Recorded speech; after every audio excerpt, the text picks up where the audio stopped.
Marcus Tullius Cicero was in the heart of Roman politics throughout his life, being the embodiment of the Senate as Rome was rife with civil war. His beginnings were humble. He was a new man. Rome was run by powerful families with long lineages dating back centuries. Very rarely did an outsider ascend to the height of Roman politics. One of the few was Cicero. He first made a name for himself in 80 BC, defending a son accused of the murder of his father. The trial took place as prescriptions were ending. Prescriptions were a list placed in Rome and surrounding cities with the names of enemies of the state. In the beginning, prescriptions were used as a way to eliminate political enemies. Eventually, some citizens were added just because they were rich. A proscribed citizen not only forfeited their life, but their property as well. The case of Sextus Roscius shows the level which Rome had degraded after the civil war between Sulla and Marius. Sextus Roscius was placed on the proscription list during Sulla's reign of terror. He was a wealthy supporter of Sulla from a provincial town called Ameria.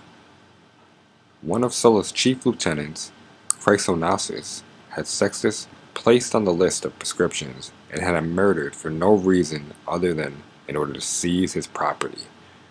The tools of this ill plot were two men, Magnus and Capito. While returning from a dinner party, Sextus Roscius was murdered by Magnus. After the murder, the first news brought to the hometown of Sextus Roscius was brought not to his son of the same name, who Cicero defended, but instead to Capito. The murder was committed 1 hour after nightfall, but the news reached Capito 56 miles away before dawn. The messenger brought not only the information, but also the weapon covered with the victim's blood.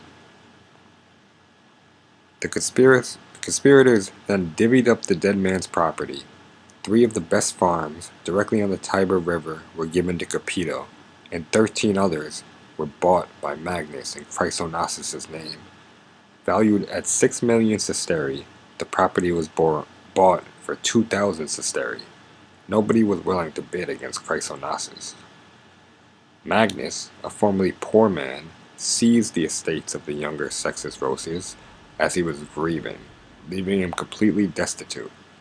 This was too much for the people of Ameria.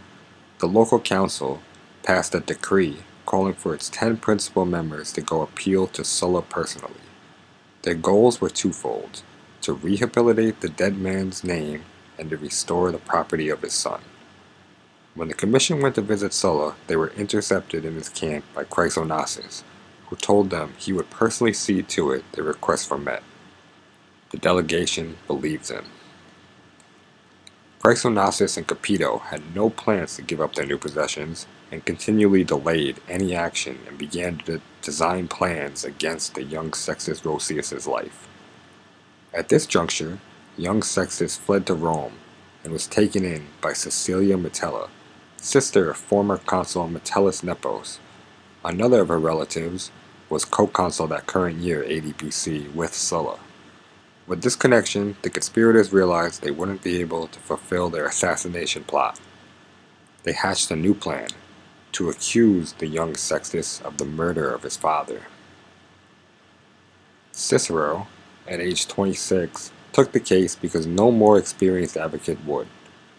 Cicero lays the claim that the prosecutor, Roscius, believed no one would defend young Sextus or dare make light of the powers behind the plot to accuse young Sextus of parricide. The prosecutor was seen laughing and paying little attention to the case until the name Chrysonasus was mentioned by Cicero. Cicero goes on to put his personal reputation on the line further by saying he's 100% sure of the innocence of young Sextus. First off, the 40-year-old was not in Rome at the time of his father's death. He was on his farm, like always. As a man who had never spent more than 3 consecutive days in Rome, and hadn't been there in years, he did not have the connections to have a free Roman carry out the assassination, and if a slave had done it, then it was on the prosecution to produce the slave, all of which were now owned by Chrysonasus. As for the motive, the murder of his father had left Sextus utterly ruined, while the actual conspirators took his property.